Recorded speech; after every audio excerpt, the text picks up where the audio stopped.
in the sweltering decay of the 19th century Lowcountry, a visiting cartographer's discovery of a mass disappearance of 84 children unravels a terrifying pact between the region's elite and a sinister secret society. To unearth the truth, he must form a dangerous alliance with an enslaved elder, risking everything to expose a ritual that powered an empire with the lives of the innocent. In the autumn of 1848, in the humid expanse of the Blackwater Basin, 84 children gathered for a lesson. They came from every strata of that broken world. The sons of planters, the daughters of overseers, and the silent, watchful children of the enslaved. It was billed as an act of unprecedented charity, a day of learning and grace at the infamous Sorrow Myers plantation. The lesson began at dawn. By sunset, every single child was gone. There was no ransom note, no search party of any substance. The official record states that 84 children were sent away to a prestigious Northern academy, a benevolent gift from the planters of the basin. But the letters from that academy never arrived. The children were never seen again, and the schoolhouse where they learned their final lesson was burned from the earth until not even ash and memory remained. This is the story of what happens when progress demands a price no soul can afford to pay, and how a secret, written in a ledger bound in hide, reveals the truth of the lesson that cost 84 lives. So what was the order of the gilded seed, and what terrible harvest did they reap from that schoolyard? The Blackwater Basin was not a place on most maps. It was a condition, a low, wet pocket of the world where cypress trees wept Spanish moss into brackish water, and the air was a thick, sweet perfume of jasmine and decay. The heat of the day didn't break at night. It simply sank into the mud, a fever that never left the land. Into this fever came Elias Thorne. He was a man of lines and numbers, a cartographer from Philadelphia, commissioned for a task of immense prestige. The planters of the basin, a consortium of the wealthiest rice barons in the South, required a new map. A definitive survey of their dominion, one that would settle old boundary disputes and, more importantly, quantify their staggering wealth for investors in London and New York. The land was their ledger, and Elias was there to balance the books. His lodgings were at Port Providence, a humid riverfront town that served the great plantations. Its salt-bleached storefronts and cobbled streets, slick with moisture, were a thin veneer of civility over something far more primal. The real power wasn't in the town's small courthouse. It was in the grand houses that loomed at the end of oak-lined avenues, monoliths of white paint and dark money, built on the profits of rice and the backs of the enslaved. Elias was a methodical man. He began his work by comparing the existing surveys, some decades old, with the current reality of the landscape. He rode out each dawn, his tools precise and his eye for discrepancy sharp. He measured the endless, shimmering rectangles of the rice fields, the dark arteries of the canals that fed them, the sprawling grounds of estates with names like Verdant Hill and King's Favor. But one name kept appearing on the older maps, a place that no longer seemed to exist: Sorrow Myers. It was the largest of the plantations, the seat of the consortium's leader, Judge Alastair Beaumont. And according to a survey from 1835, on the westernmost edge of its property, nestled against a tract of impassable swamp, there had been a building. A small, simple structure labeled Basin Charity Schoolhouse. On Elias' new survey, there was nothing. No ruin, no foundation, not even a scar of a road leading to it. When he traveled to the coordinates himself, he found only a perfectly square clearing. The earth was flat, dark, and strangely barren. Nothing grew there. Not a weed, not a blade of grass. The soil was packed and hard, as if it had been scorched by a fire of impossible heat, then salted. It was an absence that felt louder than any structure. He first broached the subject with his host, the judge himself. Alastair Beaumont was a man who seemed carved from granite and charm. In his late 50s, with silver hair and a gaze that was both avuncular and assessing, he embodied the ideal of the enlightened patriarch.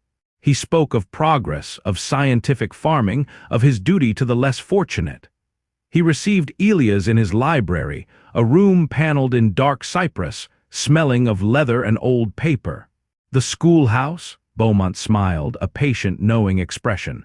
Ah, you've found a ghost, Mr. Thorne, a noble failure, I'm afraid. He steepled his fingers, his voice smooth as river clay.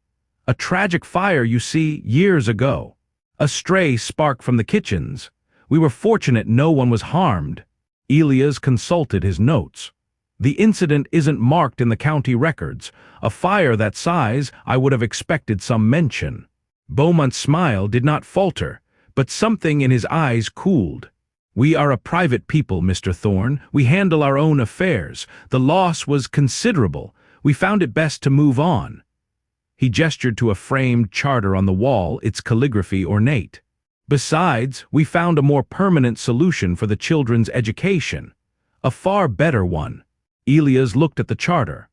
At its head was a strange emblem, two intertwined stalks of rice, their heads heavy with grain, forming a circle. Within the circle, a single perfect seed rendered in gold leaf. Beneath it, the words, the Order of the Gilded Seed ***. Our agricultural society, Beaumont explained, his voice swelling with pride. We pool our resources, our knowledge, to improve the yield, to build a better future. It was the order that sponsored the children's removal. We paid, and paid dearly, to have them sent to a first-rate academy in Boston. A chance at real life. 84 children, the judge had said, from all walks of life in the basin. A gesture of immense generosity, but a question lodged in Elias' mind, sharp and unwelcome. Why would the sons and heirs of the wealthiest planters in the South be sent away to school with the children of their overseers? And with the children of the enslaved? The social mathematics of the basin did not compute. It was an equation that simply could not be solved. The judge's explanation was too smooth, the clearing in the woods too sterile. The silence around the schoolhouse was not the quiet of a forgotten place. It was the coiled, waiting silence of a held breath. His work drew him deeper into the labyrinth of the plantations. He spent days charting the canals that latticed the fields of Sorrow Myers, a landscape of profound and terrible beauty. The work was grueling, the sun relentless. It was near the enslaved quarters, a neat, brutal row of cabins beside the swamp, that he saw him. An old man, seated on a stump, his back to the path. He was a presence, still and focused, his skin the color of dark wood, his hair a shock of white. He was carving a piece of cypress root with a small, sharp knife. The movements of his hands were slow, ancient. As Elias passed, the man didn't look up, but his voice, a low rumble like distant thunder, stopped him cold. You measure the water and the mud, Mapman, but you don't measure the debt. Elias stopped. He turned. The old man was known only as Cato. He was a healer, a figure of immense respect and quiet authority among the enslaved. The overseers left him alone. They feared him just a little. I'm only mapping what's here, Elias said carefully. Cato finally looked up. His eyes were not clouded with age. They were clear and piercing, holding a history Elias could not begin to imagine. He held up the root he was carving. Scratched into its surface was a symbol, a circle with a single dot in the center, a crude, unsettling echo of the Gilded Seed's emblem. Some things that asterisk are here you can't see, Cato said, his voice dropping to a whisper. And some things that asterisk ain't asterisk here are the most present of all. He gestured with his chin towards the distant, unseen clearing. They had a lesson. The land remembers. The land always remembers the tithe. Tithe. The word hung in the humid air. A 10th part of a whole, given as a contribution to a religious organization or a compulsory tax to the government. What tithe was he talking about? The judge told me the children were sent away to school, Elias stated, the words sounding hollow even to himself. Cato gave a short, bitter laugh that held no humor. Sent away? Yes, every seed is sent away from the stalk. Some to be planted, some to be ground into meals. He looked down at his carving again, his work seemingly done. "You ask too many questions, map man. The masters of the basin, they like their world neat, like your lines on paper. But the water always rises, and the mud holds what it's given." He said nothing more. Elias was dismissed. As he walked away, the old man's words echoed in his mind. The mud holds what it's given. He felt a chill despite the oppressive heat. He was a man of logic, of evidence. But the evidence here was an absence, a silence, a scorched patch of earth, and the cryptic warnings of an old man. Over the next week the pressure mounted. It was subtle but unmistakable. He would ask a simple question in town, about the weather in the autumn of '48, about previous schoolteachers, and conversations would halt. Eyes would shift. The friendly blacksmith, a man named Peters, suddenly couldn't recall a thing. "A fog on the memory, sir," he'd said, his gaze fixed on his anvil. "That time is like a dream." One evening, Elias returned to his room in Port Providence to find his surveying chain. A delicate and expensive instrument, laid on his pillow, twisted into a perfect, closed circle. There was no note, there was no need. It was a message. "You are measuring things you are not meant to measure. Stop." He looked at the growing collection of maps spread across his desk. The neat lines, the precise angles, the confident labels. It was a masterpiece of cartography, a perfect representation of the Blackwater Basin. And it was a complete and utter lie.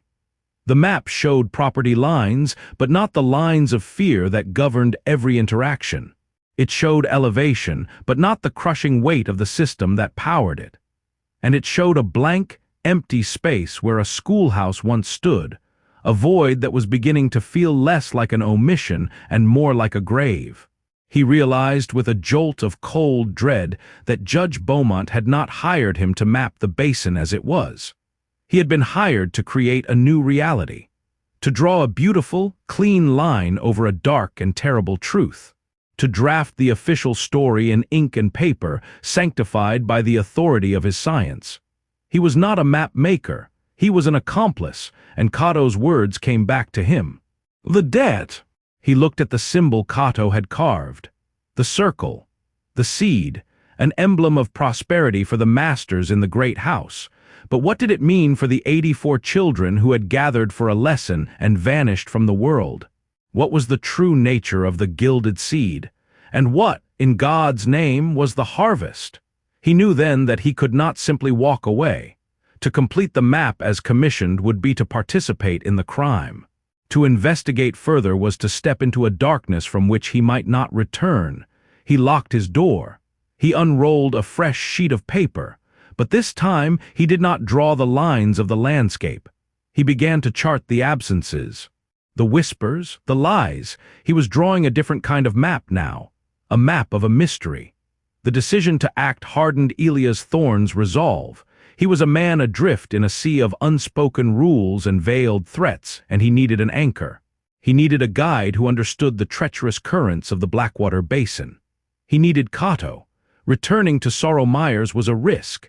His presence was now monitored. When he rode out, citing the need to re-verify a boundary line, he felt the eyes of the overseer, a grim, silent man named Hapwell, following him from the veranda of the main house. The politeness had evaporated from the judge's circle, replaced by a watchful, impatient courtesy. He found Cato not by the cabins, but deeper in the swamp's edge, gathering herbs near a colossal cypress whose roots coiled like serpents in the black water. The air was thick with the hum of insects and the smell of damp earth. "They sent you to draw lines," Cato said without turning around. "You've decided to cross them instead." "I need your help," Elias said, his voice low. "You know what happened to those children. I want to know the truth." Cato finally turned, his gaze heavy. "Truth is a heavy stone, mapman. You can't just pick it up. It can drown you." "I can't finish this map," Elias confessed, the words a release of immense pressure. "Not the one they paid for. It would be a lie." For the first time, a flicker of something new appeared in Cato's eyes. Not suspicion, not pity, but a careful, measured assessment. "A lie is the foundation of this place. You think one more lie matters?" "It matters to me," Elias said. "And it mattered to them, the children." Cato was silent for a long moment, studying Elia's face, searching for the tells of a man who would break, who would run when the real danger came. He seemed to find something else. He gave a slow, deliberate nod. "There was a woman," he began, his voice dropping to a near whisper, forcing Elias to step closer. "Her name was Adira. She was my daughter." The word struck Elias with the force of a physical blow. The mystery was no longer an abstraction. It had a name, a face. "She was a healer like me," Cato continued, his eyes focused on a distant point in the swamp. "Clever, knew the plants, knew the ways of things. She kept the records for our people, births, deaths, family lines, the masters, they have their ledgers of cotton and coins. We had Adira's book, it was our memory." He paused, gathering himself. When the judge announced his charity school, Adira did not trust it. The Gilded Seed, they called themselves, a society for mutual improvement. But their improvement always costs our people. Adira saw the symbol, the seed in the circle, and she felt a wrongness in it. Cato's story began to paint a picture of the days leading up to the disappearance. He spoke of the strange preparations, of men from the Order of the Gilded Seed arriving not with books and slates, but with shovels and measuring lines. They didn't build desks. They dug a series of shallow, precise trenches around the schoolhouse clearing, which they then filled with a mixture of sand and salt. They said it was to keep snakes out, Cato scoffed. But Adira knew the old ways. Salt is for purification, for sealing. She said they weren't fencing something out. They were fencing something in asterisk. Adira, growing more fearful, decided to create a record. On the day of the lesson, she brought her ledger with her. Not the large book, but a small, pocket-sized copy she had painstakingly made. A failsafe, she was one of the 84. Her child, Cato's grandson, was with her. "She told me that morning, if a shadow falls, Father, this book will be the only light left." "She hid it," Cato said, his voice thick with a grief so old it had become part of him. "She knew the schoolhouse. She knew its bones. She hid the book where the fire could not reach it and the masters would not think to look." "Where?" Elias breathed. "In the foundation. The schoolhouse was built on an old, failing well, brick-lined. They capped it with a heavy stone and built the floor over it. Adira pried up a floorboard the night before. She lowered the book into the dark, into the cool of the earth. This was it, the damning evidence, the proof, a list of names, a first-hand account, a testimony from beyond the grave. The clearing, it's been scoured," Elias said. "There's nothing left. They burned the school, burned it with a fire that melted glass. Then they brought in wagon loads of dirt and clay to bury the scar," Cato confirmed. "But they buried the well too. It's still there, under all that packed earth. The stone is still in place." An impossible task began to form in Elias' mind. A heist not for gold or jewels, but for a truth more precious and far more dangerous. They would have to dig. At night. On the most heavily guarded plantation in the basin, on a piece of land that was clearly taboo. The alliance was forged not with a handshake, but with a shared, solemn purpose. Cato would not be the muscle of the operation. He was an old man. He was the mind. He was the memory. He knew the routines of the plantation, the patrol schedules of the overseers, the blind spots in their vigilance. He would provide the intelligence. Elias, younger and stronger, would provide the labor. This was a reclamation. For Cato, it was a chance to reclaim his daughter's final act, to ensure her sacrifice was not in vain. For Elias, it was a reclamation of his own integrity, a way to transform himself from a paid accomplice into an agent of justice. The plan was simple in its audacity. There was a harvest festival approaching, a grand affair hosted by Judge Beaumont at Sorrow Myers. It was a night of feasting and drinking for the masters, a night where vigilance would be dulled by wine and self-congratulation. The enslaved people were given a rare evening of rest, meaning the quarters would be quiet, the usual nightly activity stilled. It was their only window.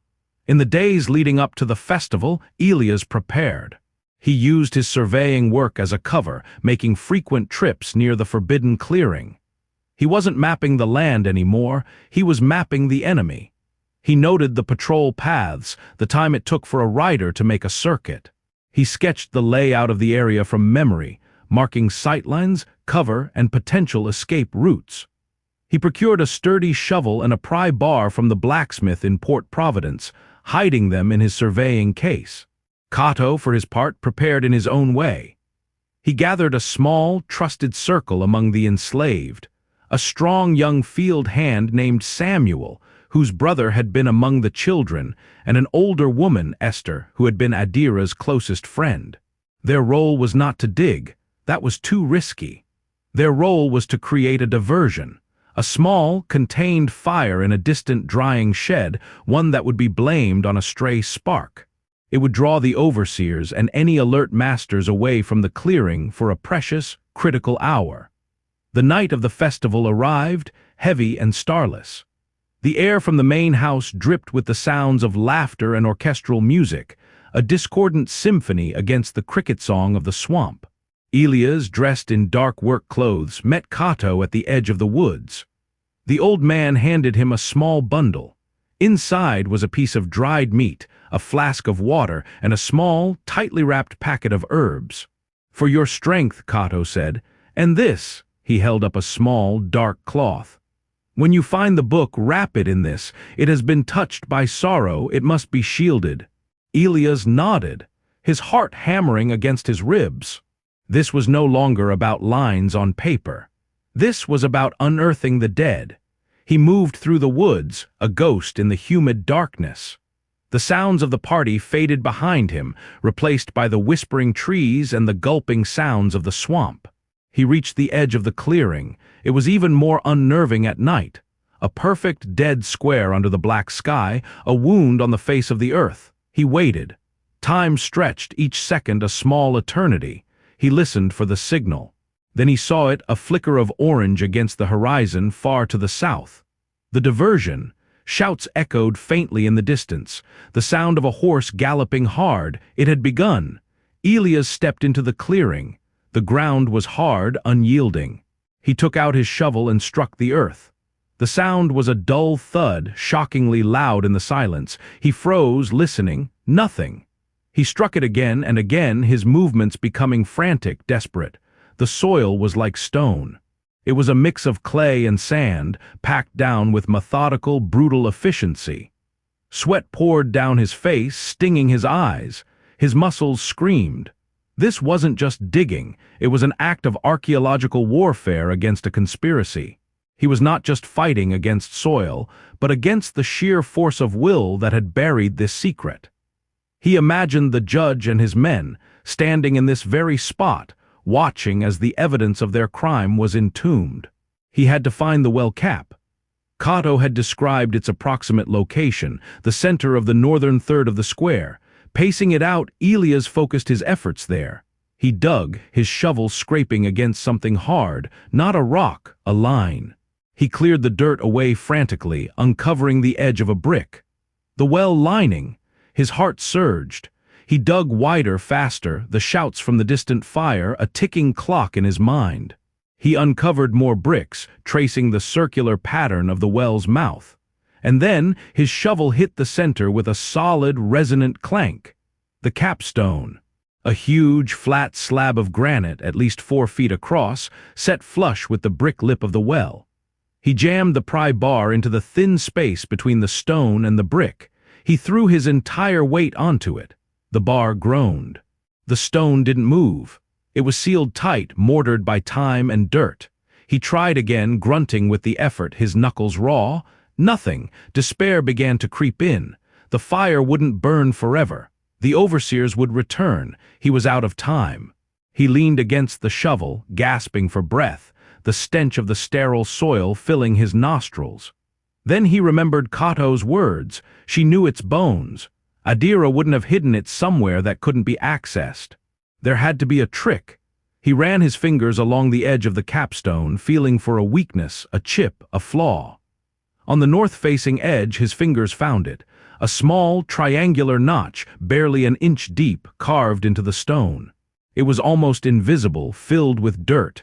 He cleared it out. It was a purchase point, a place designed to fit the tip of a lever. He jammed the pry bar into the notch. This time, when he leaned on it, he felt a subtle shift, a groan of stone against brick. He put his back into it, every muscle straining. The great stone tilted, scraping upwards, breaking a seal of packed earth. With a final, desperate heave, he lifted it just enough to slide it partially aside, revealing a black, gaping maw. The air that rose from the well was cold, ancient, smelling of stone and stagnant water and something else. The smell of things left to rot in the dark. He lit a small lantern, his hands shaking. He lowered it into the opening. The beam cut through the darkness. The well was about 20 feet deep, its brick walls slick with moisture. The bottom was covered in a few inches of black water and a slurry of old leaves and mud. And there, resting on a small brick ledge just a few feet down, well above the water line, was a small, oilcloth-wrapped parcel. Adira's book. He reached down, his fingers closing around it. It was real. He had it. He quickly wrapped it in the dark cloth Cato had given him, securing it inside his coat. He looked back at the gaping well, at the displaced stone. He had to cover his tracks. With the last of his strength, he shoved the great stone back into place. It settled with a heavy, final thud. He worked frantically, shoveling the excavated earth back over it, packing it down, trying to restore the flat, dead look of the clearing. It was a messy, imperfect job, but in the dark, it would have to do. He grabbed his tools and slipped back into the woods just as he heard the sound of approaching riders. He had made it. He didn't stop until he was back in the sanctuary of his room in Port Providence. He locked the door, his body trembling with adrenaline and exhaustion. He laid the small parcel on his desk. His hands hesitated. This was the point of no return. Opening this book was an act of accusation.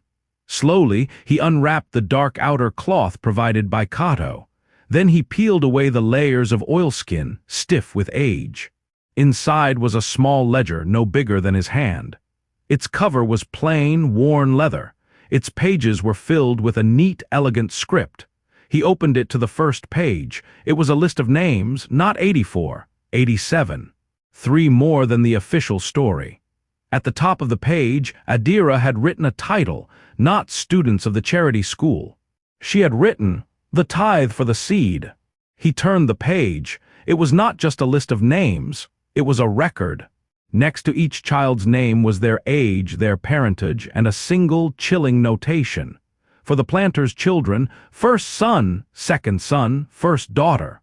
For the overseer's children, healthy, strong. And for the children of the enslaved, like her own son, a simple, brutal checkmark. As he flipped through the pages, he found Adira's narrative of the days leading up to the lesson. Her observations about the salt trenches. Her suspicions about the gilded seed, and then on the last written page an entry from the morning of the lesson. Her handwriting was rushed, frantic. They are not teachers. They wear the robes of the order. The judge is here. Beaumont. He speaks of a harvest. He says the basin requires a sacrifice for its prosperity, a binding. He says the seed must be consecrated with the most potent energy there is, the spark of a life unlived. He calls it the unhallowed lesson. He is smiling. The children are afraid. They are locking the doors. Oh God, they are not letting us leave. The book fell from Elia's hands. It wasn't a school. It was an altar. It wasn't a lesson. It was a ritual. The Order of the Gilded Seed was not an agricultural society. It was a death cult, powering the prosperity of their lands with a blood sacrifice. The 87 children were the gilded seed. There lives the price for the consortium's wealth. A knock came at his door, sharp, authoritative. "Mr. Thorne!" It was the voice of Judge Beaumont. "A word, if you please. We have a matter of some urgency to discuss."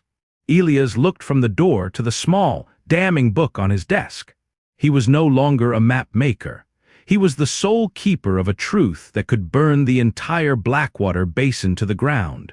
And the man who had authored the horror was standing right outside his door. The knock at the door was not a request. It was a summons. Elias Thorne's heart seized in his chest, a frantic bird beating against his ribs. The damning ledger lay on his desk, an object so potent with truth it seemed to hum in the silent room. He had a heartbeat to make a choice. He shoved the book under his mattress, a futile, desperate act of concealment. He took a steadying breath, smoothed his coat, and opened the door. Judge Alastair Beaumont stood in the hallway, flanked by two grim-faced men Elias recognized from the Gilded Seeds charter ceremony. They were not smiling. The judge's avuncular mask had vanished, leaving behind the cold, hard face of absolute power. "Mr. Thorne," Beaumont said, his voice dangerously soft.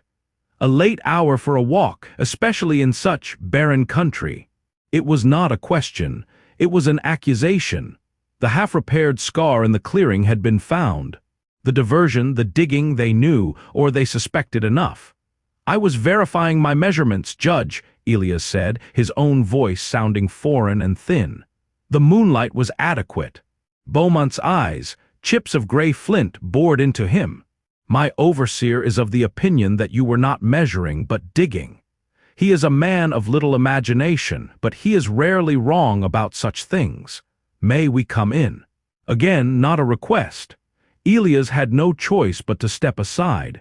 The three men entered his small room, their presence shrinking the space to the size of a coffin. They saw the scattered maps, the tools of his trade. Nothing seemed out of place, yet the tension was suffocating. Beaumont's gaze swept the room, lingering for a fraction of a second on the rumpled bedspread before returning to Elias.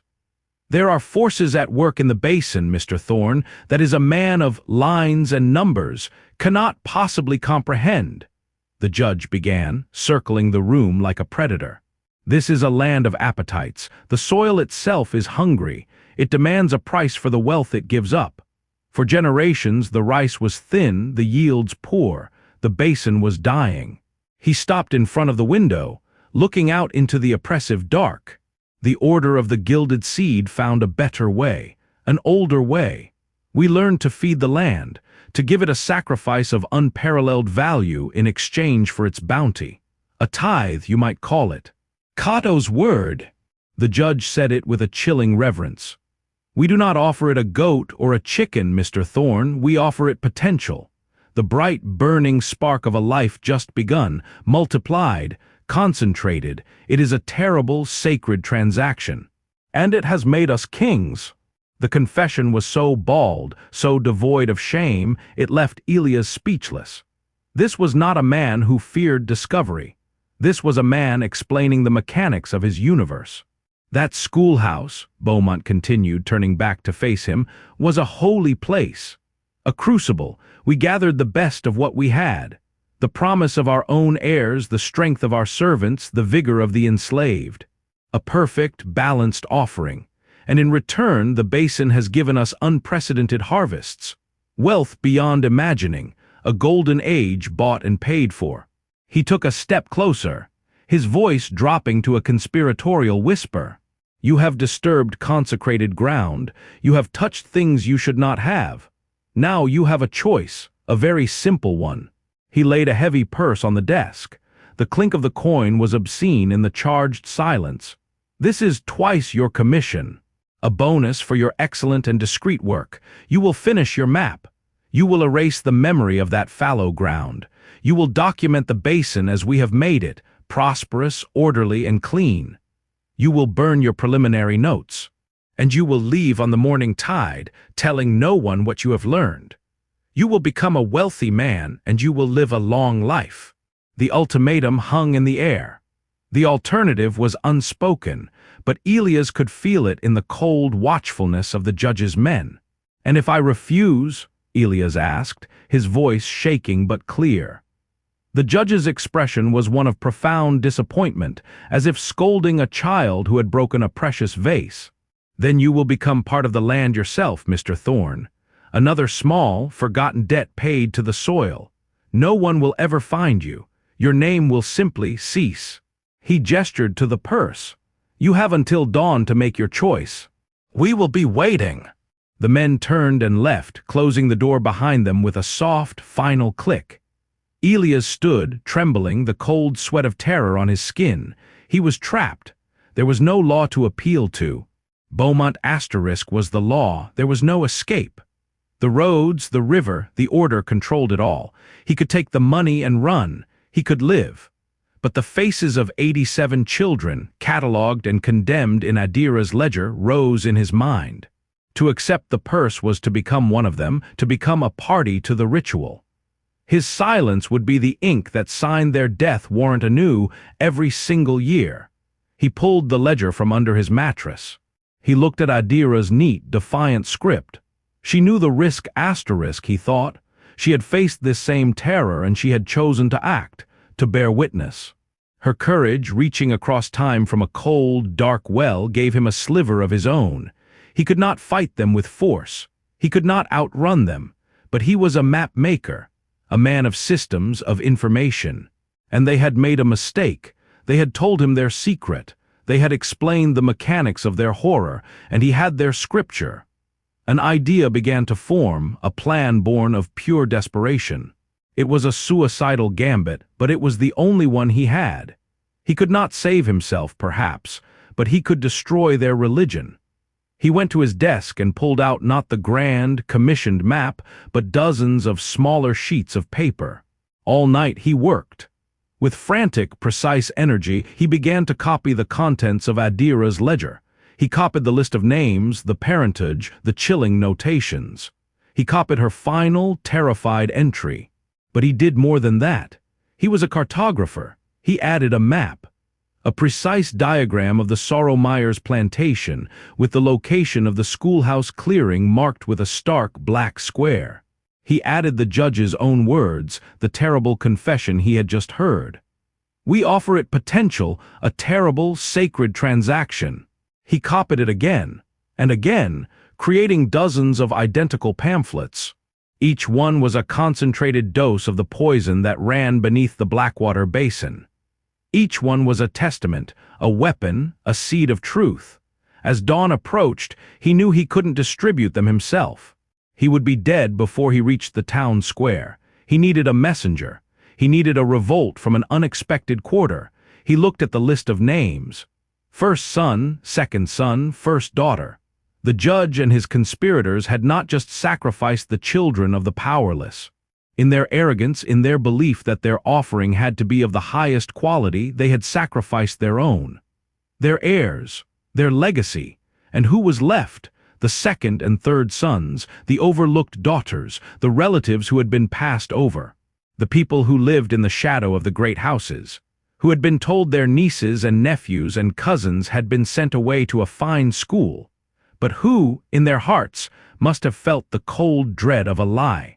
They were the ones who attended the balls, who smiled at the judge, but who nursed a quiet grief and a simmering resentment. He bundled the pamphlets. He had one last journey to make before the judge's deadline. Slipping out of the inn, he moved through the pre-dawn mist, not towards the docks, but towards the one place in Port Providence the judge did not wholly own: the church. The town preacher was a timid man, but his wife, Mrs. Gable, was not. Her own nephew, the son of a lesser planter, had been on Adira's list. Elias had seen the grief etched on her face at the market, a sorrow she tried to hide behind a facade of piety. He found her tending the church garden as the sun began to rise. He approached her, his heart in his throat. He pressed the thick bundle of papers into her hands. "I don't have time to explain," he whispered, his eyes wide with urgency. "This is the truth of what happened to your nephew, and all the others. Read one. If you believe it, see that the others find their way into the right hands, the families of the names inside. Do it after I am gone." She looked from the papers to his terrified face. She saw the truth in his desperation. She nodded once, her lips a thin, determined line, and hid the bundle in her gardening basket. Elias walked back to his room, his task complete.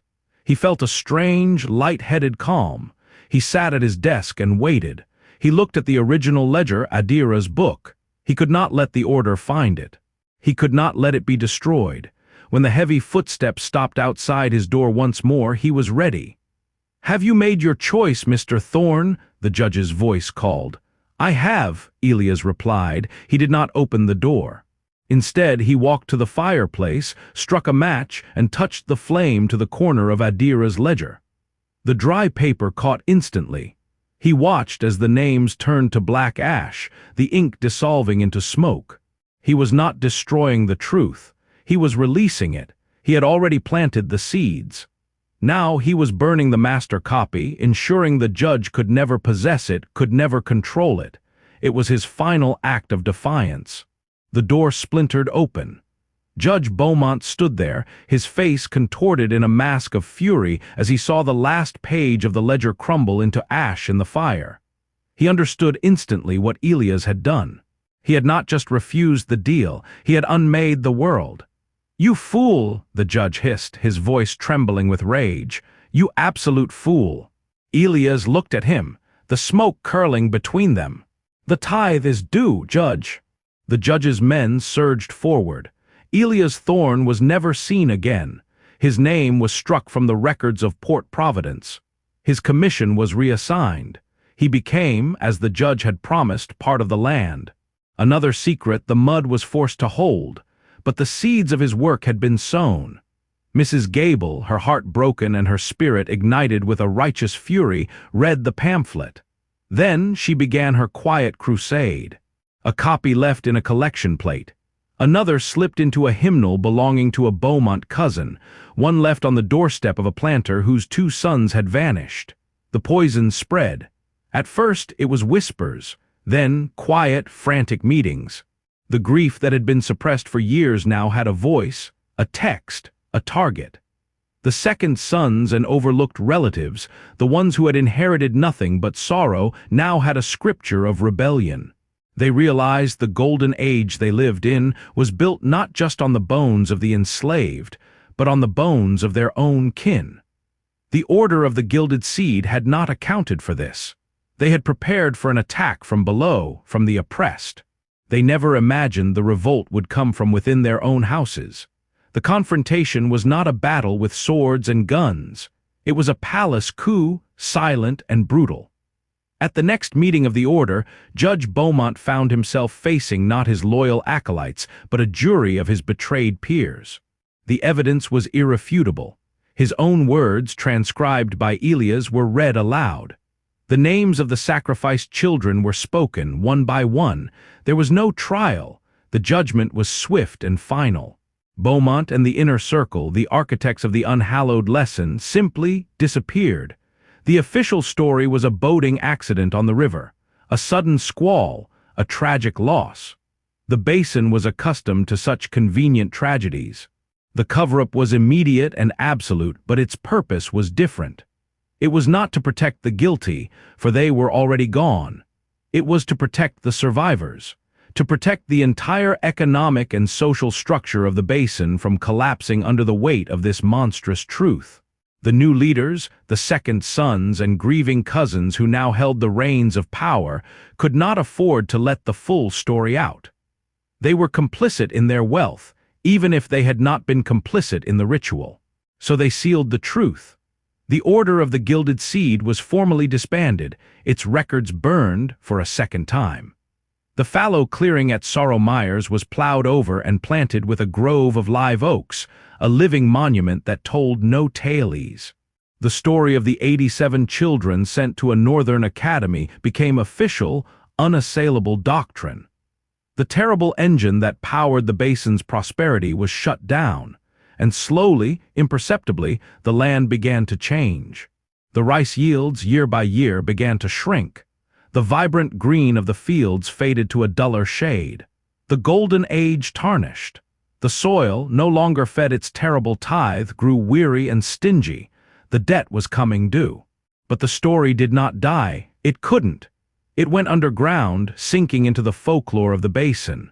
Among the white families, whispers persisted of a great betrayal, of a madness that had seized the old patriarchs. They spoke of a Beaumont folly, a dark chapter best left unexamined. But among the enslaved people and their descendants, the memory was kept by storytellers like Cato. They didn't need paper. They had the truth etched into their souls. They spoke of the map man, the stranger who came and crossed the lines, They spoke of Adira and her book of names, and they spoke of the clearing which they called the Sorrow Ground. They said that on still, moonless nights, if you stood at the edge of the oak grove, you could still hear it. The faint, ghostly sound of a lesson being taught, and the soft, weeping voices of 87 children, forever trapped in the moment before the harvest. Their whispers became the final, lasting map of the Blackwater Basin, a geography of memory, a testament to a crime so profound the land itself was sworn to secrecy. But the air, the water, and the darkness would never, ever forget. The archives of history are filled with smoothed-over scars and elegant lies, but the truth, like water, always finds a way. The stories of those silenced demand a witness. If you believe these stories must be told, subscribe, and help us continue the search for the lessons the history books were afraid to teach. Next time, we journey to the frozen north, to a lighthouse that collected not ships but souls.